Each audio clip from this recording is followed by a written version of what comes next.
Gloire à Dieu. Gloire à Dieu. Ce qui est impossible aux hommes est possible à Dieu. Ce que l'homme ne peut pas faire, Dieu le fait. D'abord, Dieu peut tout faire. Il peut faire ce qu'on ne peut même pas nommer, ce qu'on ne peut même pas percevoir, ce qu'on ne peut même pas penser, ce qu'on ne peut pas imaginer. Dieu le fait. Tout est possible à Dieu. Tout est possible à Dieu. Dieu peut changer votre vie véritablement. Écoutez, il peut véritablement changer votre vie. Tout peut devenir nouveau. Toute chose nouvelle. Votre vie peut véritablement être transformée. Il peut y avoir des nouveaux horizons, des nouveaux buts, mais une véritable nouvelle vie. Une vie nouvelle. Une vie nouvelle. Une vie nouvelle, mais faite par Dieu. Celui qui ne fait pas d'erreur. Celui qui ne se trompe pas. Celui qui ne perd jamais de combat. Celui qui n'a jamais menti. Celui dont le règne est éternel et dont la domination n'a pas de fin. Ce Dieu-là, ce Dieu-là, tout est possible à Dieu. Tout est possible à Dieu. Dieu a le désir véritable de changer la vie de chacun de vous. Dieu veut s'installer dans le trône de votre cœur. Veut s'asseoir dans le trône de votre cœur pour diriger votre vie. Mais la diriger selon Dieu, selon qu'il est écrit que Dieu n'est pas tenté par le mal. Il ne tente lui-même personne. Personne ne peut dire que c'est Dieu qui le tente. Non, Dieu n'est pas tenté par le mal. Il ne tente lui-même personne. Alors s'il est sur le trône de votre cœur et s'il dirige votre vie, il la dirigera que dans le bien. Jamais dans le mal. Jamais dans le mal. Dieu est tout-puissant pour déverser en nous le bien en abondance. N'a-t-il pas dit que tout est possible à celui qui croit en Dieu?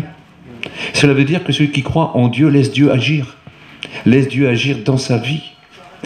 Quand Dieu envoya son Fils dans le monde avec une puissance, un côté qu'on a du mal à imaginer, le Christ pouvait tout faire. Et tout lui était soumis par sa parole. La nature comme l'être humain, même les démons, lui obéissaient quand il donnait un ordre. Quand le Christ est venu sur la terre, ses grandes puissances n'ont pas été pour nous faire du mal, mais pour nous faire du bien. Il est venu apporter ce qu'il y a de mieux pour l'homme. Il est venu ramener Dieu chez l'homme. Il est venu ramener Dieu chez la femme. Il est venu offrir Dieu, donner Dieu. C'est dire qu'il est le chemin, mais qui mène à Dieu. Il est la porte qui ouvre sur Dieu. C'est ce que la Bible dit. Écoutez, il est écrit de lui que tous ceux qui le reçoivent, il donne à ces gens-là le pouvoir de devenir enfants de Dieu. Vous vous rendez pas compte? Après avoir été ennemis de Dieu, été étrangers sans Dieu et sans espérance, voici qu'à cause de Jésus, Dieu devient notre Père. Je ne sais pas si vous pouvez réaliser et comprendre qui est la personne du Maître Jésus et l'amour de Dieu, parce que c'est grâce à l'amour de Dieu que le Père envoya son Fils. Il est écrit, Dieu a tant aimé le monde, qu'il a donné son Fils unique, afin que quiconque croit en lui ne périsse point, mais qu'il ait la vie éternelle. Ce Dieu exceptionnel, ce Dieu merveilleux qui peut véritablement changer toutes choses, nettoyer toutes choses, vider, enlever de nous tout ce qui est sale, tout ce qui est mal, tout ce qui produit des maux, et souvent des maux sans remède, qu'aucun homme ne peut offrir, aucun savant, aucun ingénieur, aucun docteur, aucun chirurgien ne pourrait extraire ces maux. Mais lui le fait. Il le fait parce qu'il est Dieu. Tout est possible à Dieu. Mes amis, je voudrais essayer de vous réaliser, j'en parle souvent, mais j'en reparle de temps en temps, parce qu'après tout, nous pouvons quand même toujours ne jamais oublier où le mal a commencé. Parce qu'il a commencé un jour. Dieu n'a pas été l'auteur du mal, mais le mal a commencé. Et Dieu veut vaincre le mal qui nous a asservis et dominés. Le mal est venu parce que l'homme et la femme ont choisi le mal. Ce soir, on ne fait pas le tribunal d'Adam et Ève, mais pas du tout. On a péché plus qu'eux. Pourtant, ils ont vécu plus longtemps que nous. On a péché plus qu'eux. On est loin d'être meilleurs qu'eux. Bien loin d'être meilleurs qu'eux.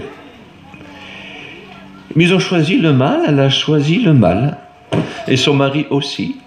Il avait le pouvoir de dire ne touche pas à ça. Elle avait aussi le pouvoir de ne pas en prendre. Dans le jardin, ils étaient égaux, hein, ils étaient véritablement égaux. Hein. Il n'y avait pas un qui était plus grand que lui. C'est à cause du péché qu'il est écrit « ton mari dominera sur toi ». Mais ils étaient égaux. C'est bien qu'il est écrit que devant Dieu, il n'y a ni homme et il n'y a ni femme. Dans la grâce, dans le pardon, dans la bénédiction, dans la vie nouvelle, nous sommes tous appelés enfants de Dieu. Bien sûr que dans l'Église et dans l'œuvre de l'Église et dans les travaux de l'Église, il y a une hiérarchie. L'homme est plus grand et il ne faut pas que dans l'Église, la femme prenne de l'autorité sur l'homme. C'est pour cela qu'on fait prier les hommes. C'est pour cela que les hommes prêchent. Amen. Est-ce que vous réalisez, est-ce que vous comprenez? Mais devant Dieu, il n'y a pas de plus grand. Mais dans l'Église, Dieu a voulu, par l'apôtre Paul, instituer des règles. Les règles dans l'Église. Mais en dehors de l'Église, c'est une autre affaire. Si dans l'Église, la femme est voilée, quand elle prie, il n'est pas dit qu'à la maison, elle l'est. Mais à cause de l'autorité qu'il y a ici, les hommes qu'il y a ici, elle se voile quand elle prie à cause des anges. Mais chez elle, c'est une autre affaire, non? Une femme qui est à l'hôpital avec tout le respect que je vous dois, qu'elle fait de la chimio et qu'elle n'a plus de cheveux, elle a le droit de prier, hein? Non? Elle a le droit de prier, hein? Elle a même le droit de prier nuit et jour, hein? Il ne faut pas qu'elle attende que quelqu'un vienne lui mettre un foulard sur la tête. Elle peut prier. Mais dans l'église, c'est ça. Quand la femme prie, il faut qu'elle se voile à cause de l'autorité. Bon, c'est comme ça. Dieu le veut. Dieu le veut. Mais n'oublions jamais qu'avant tout, la femme est donnée comme une aide à l'homme. L'homme a besoin. Et puis, dans toute la Bible, nous voyons aussi, partout où nous allons, ce n'est pas un déshonneur de voir la femme assise à côté de son mari dans l'église. Mais seulement elle est voilée, puis elle la ferme. Amen. Elle a le droit de prier, mais ne la diminuons pas trop. Elle a le droit de prophétiser aussi. D'accord? Et elle a le droit d'avoir une foi qui transporte les montagnes. Elle a le droit aussi. Moi, un jour, j'avais une petite qui était malade, mais alors ce qu'on appelle malade. Elle avait attrapé des polypes sur tout le corps, dans la figure, tout partout. Et puis, ça rentrait même dans la bouche. Et je ne sais pas pourquoi, parce que moi, je suis plutôt un papa poule. Hein. J'ai une fille qui a bientôt 45 ans, je la prends dans mes bras encore, je l'embrasse toujours comme si c'était un petit bébé. Et c'est mon ange, et c'est mon bébé, et tout ce que vous voulez. Mais là, je ne sais pas pourquoi, je me suis endormi. Ah, mais quand on est jeune, on est un peu fou aussi. Je me suis endormi. Mais ma femme s'est mise à genoux, puis elle a prié toute la nuit, elle. Et le lendemain, elle n'avait plus rien. Elle n'avait pas mis de foulard, vous savez, parce que c'était chez moi, puis moi je dormais. Ce que je voudrais vous faire comprendre, c'est que Dieu est capable de faire des choses qui nous échappent, qui est beaucoup plus grand qu'on peut imaginer. Amen. Dieu est bon. Dieu est juste. Si je lis dans l'évangile de Jean, au chapitre 2, il nous est parlé que Jésus est rentré dans le temple. Et quand il est rentré dans le temple, il a vu des drôles de choses. Il a vu des vendeurs dans le temple. Dans le temple. Alors, dans le parvis.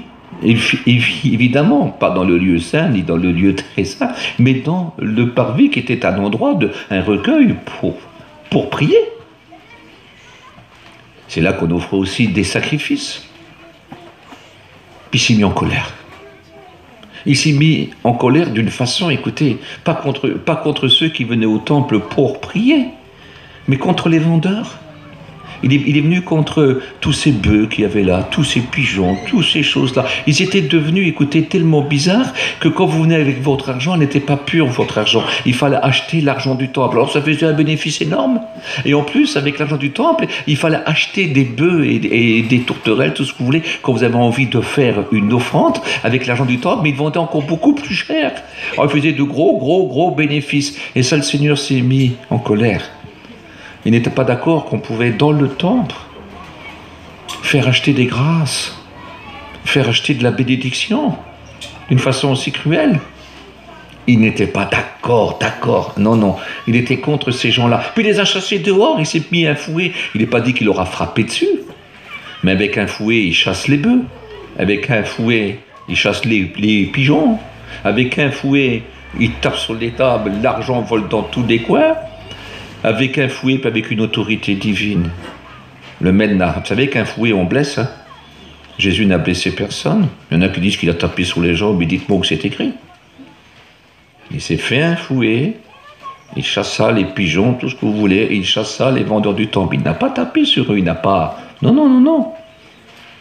Il les a tous mis dehors et dit, vous avez fait de la maison de mon père caverne de voleurs, de brigands. Alors je voulais vous faire comprendre, comme je vous ai parlé de Adam et Ève, Adam qui avait été créé pour le bien. Et Adam et Ève étaient un véritable temple de Dieu ambulant, je vous le dis. Hein. Dieu était dans leur cœur, il vivait véritablement dans leur cœur. Il était véritablement là. Il pouvait même entendre les pas de Dieu et entendre la voix de Dieu. Dieu était tout près de tout près de sa créature. Constamment, constamment. Il veillait, il venait tous les jours vers eux. Mais il demeurait dans leur cœur. Il pouvait avoir quelque chose d'audible, des choses qu'on pouvait entendre. Ils étaient dirigés directement par la parole de Dieu qui leur parlait. Mais il y avait toute cette présence de Dieu. Et écoutez, Dieu était véritablement avec eux, mais un jour le mal est rentré dans eux. Et puis Dieu, où il était Dieu? Il fallait qu'ils le cherchent, il fallait qu'ils le prient. Mais Dieu n'était plus véritablement comme il était là. Ils avaient perdu, pas la communion totale, mais une certaine communion. Une certaine communion. Il aurait été promis un sauveur qui devait venir. Je le répète souvent, je le répète constamment et surtout en évangélisation et parfois même pour l'édification afin que personne n'attrape le melon. C'est une grâce de Dieu qu'on est chrétien. C'est un cadeau de Dieu qu'on est chrétien. Et c'est encore une grâce de Dieu et un cadeau chrétien et un cadeau de Dieu qu'on est toujours chrétien. C'est parce que Dieu nous tient. Un jour, un homme m'a dit, mais qu'est-ce que c'est être un homme béni? Je dis, un homme béni, c'est quelqu'un qui a le pouvoir de faire la volonté de Dieu. Parce que sans Dieu, on ne pourrait pas le faire. C'est quelqu'un qui a la grâce de marcher avec Dieu. Parce que sans Dieu, on ne pourrait pas le faire.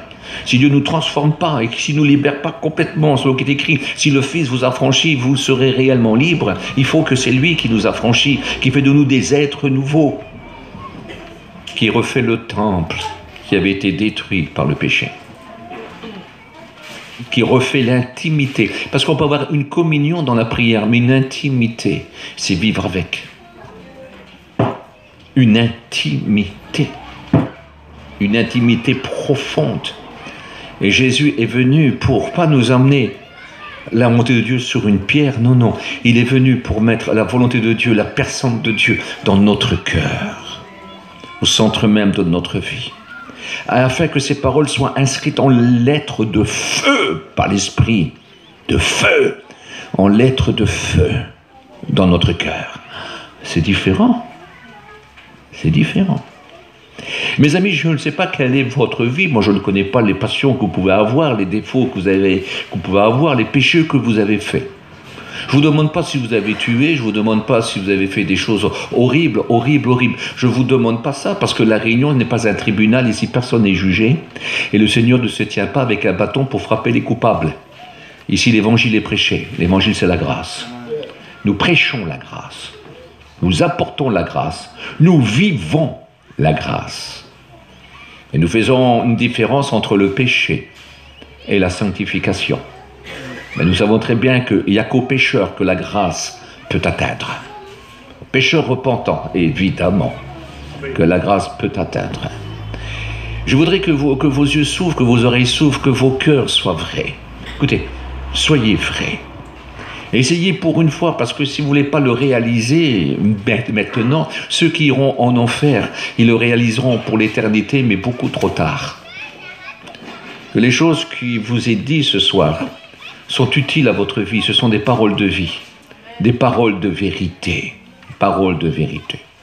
Je ne sais pas ce que le péché a causé dans ta vie, non, je n'en sais rien, je ne sais pas l'être que tu es, je ne sais pas. Dans mes croisades d'évangélisation, j'ai rencontré des êtres diaboliques, atteints de mauvais esprits, des victimes de Satan. Et en travers la parole de Dieu, ils ont invoqué Dieu, ils ont trouvé Dieu, ils furent libérés. Donc je ne suis pas là pour juger qui que ce soit. On ne peut pas attraper on ne peut pas être habité par un mauvais esprit si on est des anges. Pour qu'un homme et une femme puissent devenir possédés d'un mauvais esprit, ça ne se voit pas toujours facilement, vous savez. Il y a un esprit de mensonge, c'est un mauvais esprit. Il y a un esprit de méchanceté, et il y a l'esprit d'impureté. Ce sont les 3 sortes d'esprits qui détruisent la terre. Dans la méchanceté, il y a des multitudes de choses qu'on peut faire dans la méchanceté. Hein? Pensez à certains dictateurs, ce qu'ils ont pu faire. Pensez à Hitler, pensez à Napoléon, pensez à Bokassa, pensez à Amin Dada, pensez à Kadhafi, pensez à des tas de choses. Ce qu'un méchant peut faire. Pensez un seul instant ce qu'un être impur peut faire. Je ne rentre pas dans les détails. Hein? Je ne rentre pas, mais lisez les journaux. Je ne les lis pas. Autrefois, je lisais détective. Je ne le lis plus. C'est donner gloire à Satan. Ça ne m'intéresse pas. Et vous verrez des choses. Vous verrez ce que c'est que l'impureté encore. La Bible dit qui a sondé les profondeurs du diable. Écoutez, c'est pas tout le monde qui sait ce que c'est que le monde et ce qu'il y a dans le monde. C'est pas une petite carte au bistrot du coin qui fait de vous un grand homme du monde. Je fais de vous peut-être un alcoolique, un pigeon, mais pas forcément un homme du monde. Si vous saurez ce qui se passe dans le monde, j'ai eu l'occasion de rencontrer des gens qui connaissent le monde, qui ont vécu dans le monde. J'ai même rencontré des gens qui ont parcouru le monde et qui ont des tas de choses à dire. Ils ont vu et entendu des choses que vos cheveux se dressent sur la tête. Si vous saurez ce que c'est que l'impureté qu'il y a dans ce monde. Ah, quand on est possédé d'un esprit impur, je ne rentre pas dans les détails. La correction nous empêche de dire certaines choses. L'esprit menteur. L'esprit menteur. Écoutez, des hommes se sont suicidés parce qu'on leur a menti.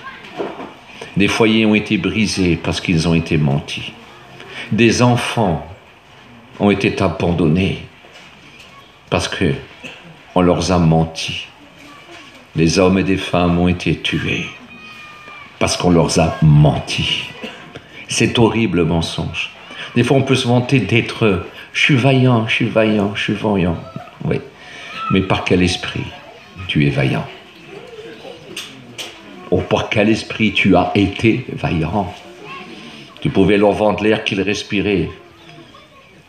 N'en sois pas fier. Bénis Dieu d'en être libéré. Bénis Dieu. Je connaissais, j'ai eu ce témoignage-là, il tenait un garage Mercedes en Suisse. Un monsieur bien, mais cupide, amoureux de l'argent, amoureux des richesses. Un père de famille très gentil, un mari très gentil. Beaucoup d'amis, mais il voulait vivre joyeuse et brillante vie.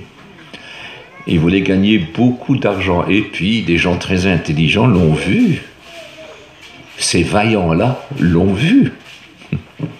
Ah, tu es cupide, toi. Ça y est, on a tombé sur la bonne poire. Puis ils l'ont charrié. Les ivoires, tout ce que comment, on ne rentre pas dans les détails. Puis, vous savez, les Mercedes qu'il a là, écoutez, ils les prennent au constructeur, mais il faut les payer après. Hein. Les autres ont taillé, ils ont pris de l'argent, ils ont pris des Mercedes en promettant un super acheteur qui viendrait acheter. Ils avaient déjà eu affaire à cet acheteur-là qui avait acheté 2-3 fois, mais après ils ont emmené le gros lot. Hein. Je rentre pas, vous savez ce que c'est.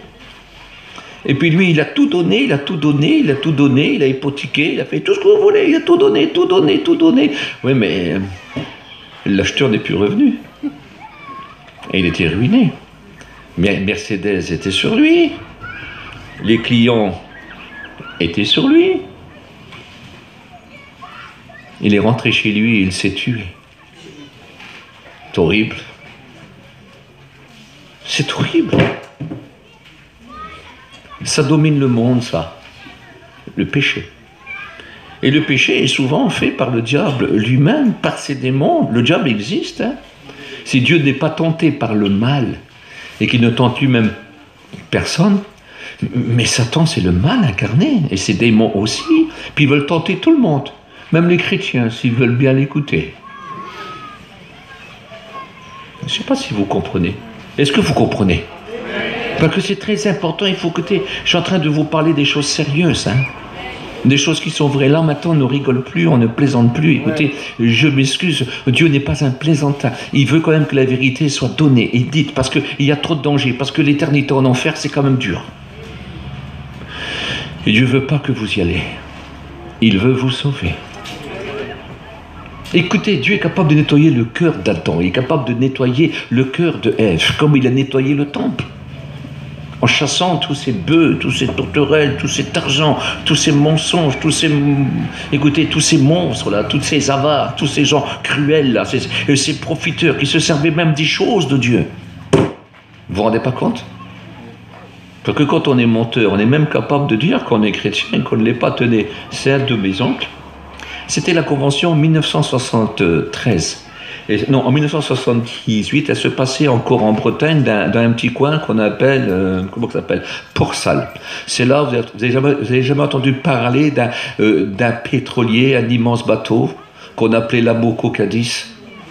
C'est à cette époque-là, et on le voyait, il était... Voilà. Et mon oncle a tombé sur une maison à Brest. Il était venu pour se promener. Puis c'était une chrétienne.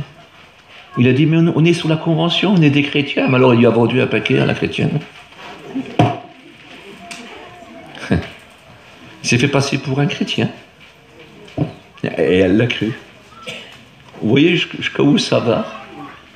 Quand on ne respecte rien, quand on ne croit pas, quand on appelle le mal bien, puis il en était fier, il se crânait. Oui, je dis, tu sais à qui tu t'es attaqué là? Je dis, tu t'es attaqué à un enfant de Dieu. Tu sais, son Dieu. T'as vu? Heureusement qu'il s'est converti plus tard. Il est parti en paix avec Dieu, il s'est converti, il a donné son cœur à Dieu. Bien, magnifique. Gloire à Dieu. Mais il a eu du remords, hein. Il s'en est toujours souvenu de cette petite dame qui lui avait fait confiance. Alors il pouvait lui vendre l'air qu'elle respirait, c'était une chrétienne. Puis il en a profité, puis la sœur, elle a acheté. Elle voulait faire plaisir à un chrétien, puis elle pensait à la convention. Elle pensait à l'œuvre de Dieu, elle était contente d'acheter. C'est incroyable ça, non? J'en ai connu qui allaient dans les bouchers, qui allaient dans les boulangers, tout ça. Alors ils arrivaient dans les bouchers, écoutez, ils prenaient tout plein de viande. Alors ils pouvaient faire une grillade pour 200 personnes. Mais ils ne payaient pas. Ils disaient, écoutez, on est sur la convention, c'est nous qui la dirige, il faudra vous payer à la fin. Cette convention, c'est une église ambulante. Oui, monsieur, tenez, vous viendrez nous payer après. Et puis la convention était finie et la dame avait passé son. Vous voyez où que ça va le mensonge? On peut même se servir des choses de Dieu. Ça vous est jamais arrivé? Si ça t'a arrivé, demande pardon à Dieu. Demande pardon à Dieu. Parce que c'est grave. Ce n'est pas beau. C'est pour vous dire que la conscience est éteinte quand dans le cœur il y a ces mauvais marchands. Quand il y a cette mauvaise marchandise. Quand on dit qu'on vend l'argent du temple, mais ce n'est pas l'argent du temple, c'est la ruse de Satan. Quand on a ça dans notre cœur. Jésus est venu pour nettoyer ces cœurs-là. Par une promesse de Dieu, d'un fils qui devait naître et bénir Adam et Ève et les sauver et les ramener à l'état premier, beaucoup plus grand encore, dans le ciel de gloire qui est supérieur à Éden. Ils ont repris courage, ils ont repris des forces, ils ont marché avec Dieu. Il a vécu 830 ans, le monsieur, en espérant en Dieu. Attends, il a péché, mais alors qu'est-ce qu'il s'est repenti? Il a péché, mais alors qu'est-ce qu'il a marché après avec Dieu? Là, c'est pas 20 ans, 30 ans, hein? Il y en a qui disent, Veto, ça fait 45 ans que t'es chrétien, 46 ans. C'est long, mais non, c'est pas long, c'est hier. Qu'est-ce que ça a passé vite? Parce que de vous à moi, si ça passe vite pour un inconverti, alors pour un chrétien qui a la paix de Dieu, hein, c'est une autre affaire, hein? Non? Parce que vous savez, moi je suis quelqu'un qui prêche beaucoup, qui va souvent, je suis souvent pris. Vous savez, quand un homme inconverti va dans le monde, il s'amuse, puis il est content. C'est la joie du monde. Mais quand moi je sers Dieu, c'est une autre joie, hein, c'est une autre fête. Pour moi, chaque réunion est une fête. C'est une autre affaire. Hein. Ma Bible est une fête. La prière est une fête. C'est une autre affaire. C'est une joie perpétuelle, ça. Basée sur l'espérance, mais regardez ce qu'il a fait dans mon cœur. J'étais jeune, la vie m'intéressait plus, j'aurais voulu mourir. J'ai rencontré Jésus-Christ. Quelque chose d'exceptionnel. J'ai trouvé la vie. J'ai la vie. Je suis vivant. Oh, je n'ai pas réussi ma vie comme certaines personnes pensent comment qu'il faut la réussir, parce qu'il semblerait que si tu n'as pas d'argent, tu n'as pas réussi ta vie. Eh bien, à ce niveau-là, je n'aurais peut-être pas réussi. Mais j'ai la vie. J'ai trouvé la vie. Et la vie en abondance. Écoutez, ce n'est pas de la vantardise. De toute façon, un vantard, c'est un menteur. Donc, ce n'est pas de l'orgueil. Mais simplement, je vais vous dire, écoutez, une seule chose, Jésus a dit, je veux que mes brebis aient la vie et qu'elle est en abondance. Et cette vie-là, je l'ai en abondance. Je l'ai pleinement. Écoutez, je l'ai pleinement de la tête aux pieds. Je l'ai pleinement. Elle remplit tout mon univers, toutes mes pensées, toute mon espérance, et elle est remplie dans l'éternité. Elle me remplit mon éternité. C'est Jésus-Christ. C'est Jésus-Christ. Il y a quelqu'un parmi nous, c'est le Maître Jésus, le bon Maître. Le bon Maître avec qui ça vaut la peine de vivre, servir, aimer, obéir. Le bon Maître, écoutez, qui vaut la peine de le laisser nous enseigner, parler à notre cœur, à notre vie, nous apprendre toutes choses nouvelles. Nous apprendre toutes choses nouvelles. Mais des bonnes choses qu'on a besoin d'entendre. Il dit, je te révélerai des mystères. Il dit, je te révélerai des trésors cachés. Je te les ferai découvrir. Soit même dans les déserts, quand ça va mal, il y a des trésors pour toi. Dans la mer où tu as peur de sombrer, il y a des trésors pour toi. Dans les plaines, dans les montagnes, il y a des trésors pour toi. Là où tu es, il y a des trésors. Je te ferai découvrir des trésors cachés. N'est-il pas écrit dans l'évangile de Matthieu, chapitre 13, je crois sur le verset 44, il est écrit qu'un homme a vu un trésor dans un champ. Pourtant, un homme très riche, hein. Mais il dit, si je veux ces trésors, il faut que j'achète le champ. Alors il est rentré chez lui, il était très riche, mais seulement, avec le trésor qu'il vient de voir, il s'est senti bien pauvre. Ce trésor-là, ça serait tellement bon. Alors il a vendu tous ses biens. Et il a acheté le champ, il a eu ce trésor-là. Il fut encore plus riche. Jésus est un trésor, écoutez, qui n'est pas comme les autres trésors. Parce que je vous promets que tous les trésors du monde, même si vous aurez tout l'or de la terre et toutes les pierres précieuses, vous en aurez des tonnes et des tonnes. Hein. Il rentrait 29 tonnes, 770 kilos chaque année à Salomon. Mais si vous aurez tout l'or, tous les diamants de la terre, c'est des tonnes et des milliards de tonnes, quelque chose que vous ne pourrez pas compter. Impossible. Impossible. Mais ça ne répond pas à tout. Ça ne met pas la paix, ça ne met pas la sécurité. Vous ne pouvez pas vous endormir véritablement en paix en disant « il ne m'arrivera rien. Demain, comme cette nuit, m'appartient. » Non, non, ce n'est pas une paix réelle. Oui, mais dans le trésor qui est Jésus, là, c'est écrit « je me couche et je m'endors, car tu gardes ma maison dans la paix. » Écoutez, dans ce trésor-là, ce trésor s'appelle Jésus. Et au nom de Jésus, tout est possible. Un jour, ils se sont dit, on n'a ni or ni argent, ils l'ont dit à un paralytique, mais ce qu'on a, on te le donne. Le prenant par la main droite, ils le levèrent. Il se mit à marcher. Ils ont dit, au nom de Jésus-Christ de Nazareth, marche! Lève-toi et marche! Et ça s'est fait. Le Seigneur leur disait, il faut qu'il marche. Ils avaient un trésor, on n'a ni or ni argent. C'est pas par ça. C'est pas, tu sais, c'est pas ce qui compte aux yeux des hommes qui est la vraie valeur qui peut t'offrir ta guérison. C'est le seul trésor qui s'appelle Jésus qui peut le faire. Ça, c'est une richesse. Mais c'est incroyable. Hein?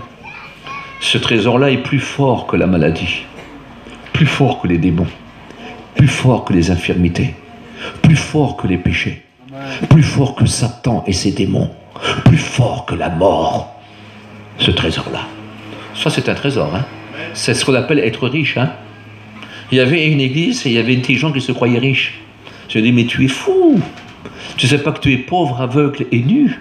Je te conseille d'acheter de moi de l'or. Ce sont des bonnes œuvres. C'est de la force. De l'or éprouvé par le feu. L'enfer n'a pas de pouvoir. Le feu n'a pas de pouvoir sur cet or-là. C'est cet or-là que tu as besoin. Accepte, par la foi, reçois le salut et la grâce. Je te conseille de marcher avec moi, de vivre avec moi. Suis-moi! Je te conseille. Quelle importance. Ce soir, est-ce que tu comprends ce que je dis?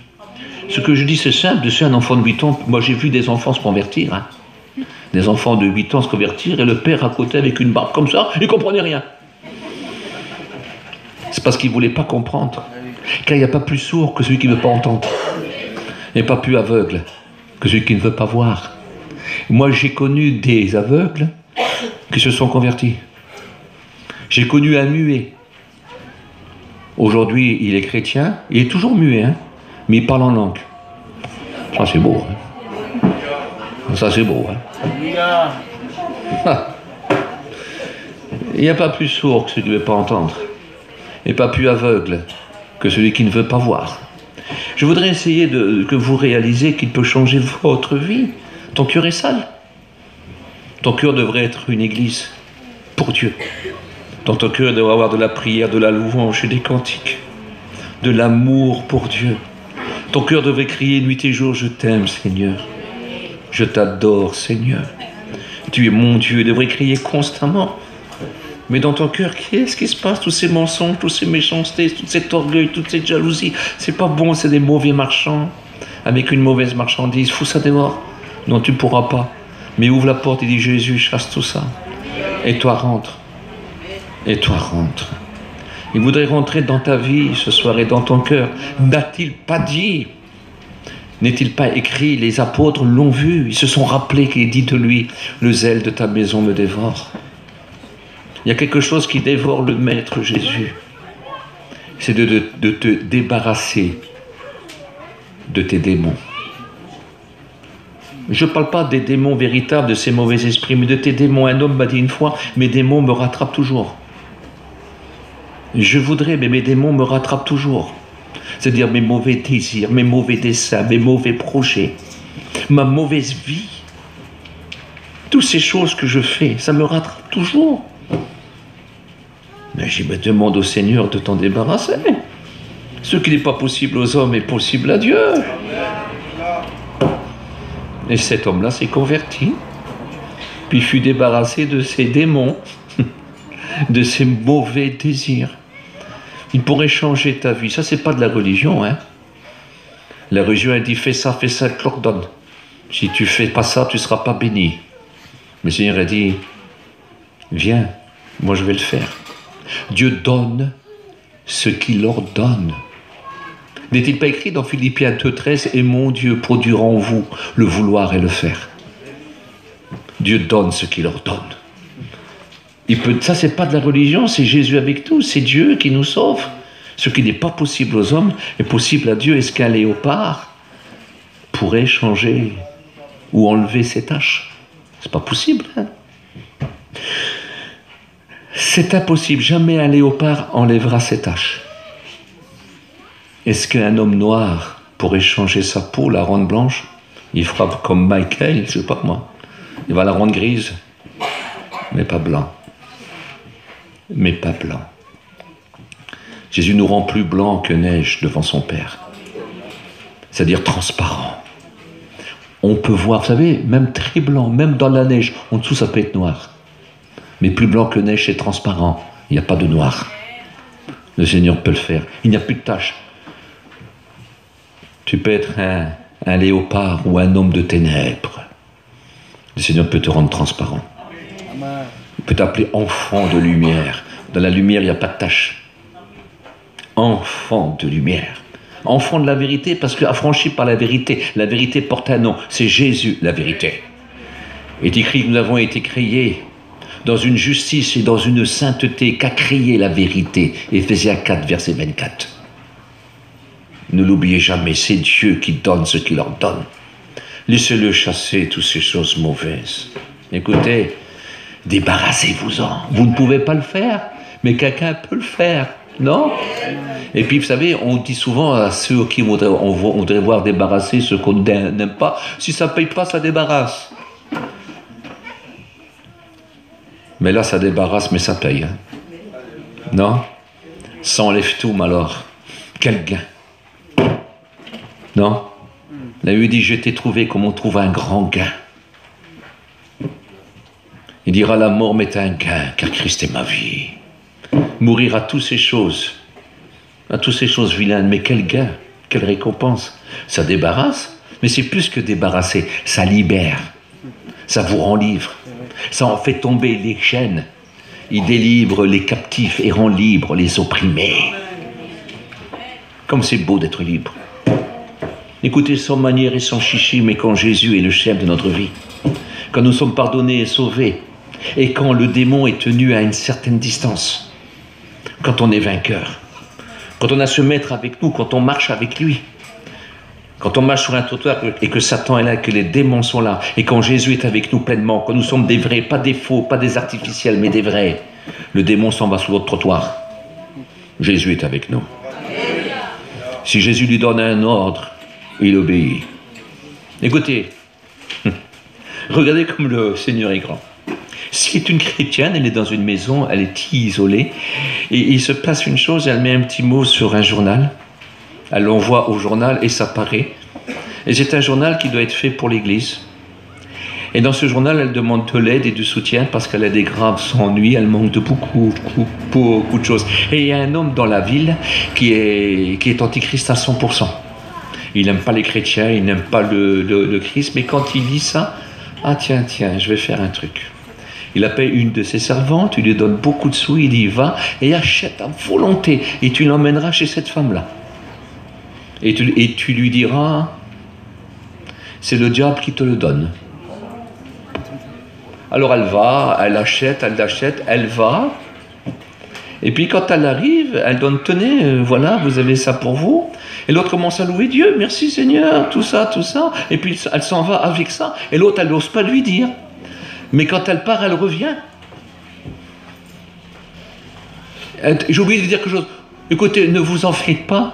Écoutez, je connais mon Dieu, moi. Même s'il donne un ordre au diable, il est obligé d'obéir.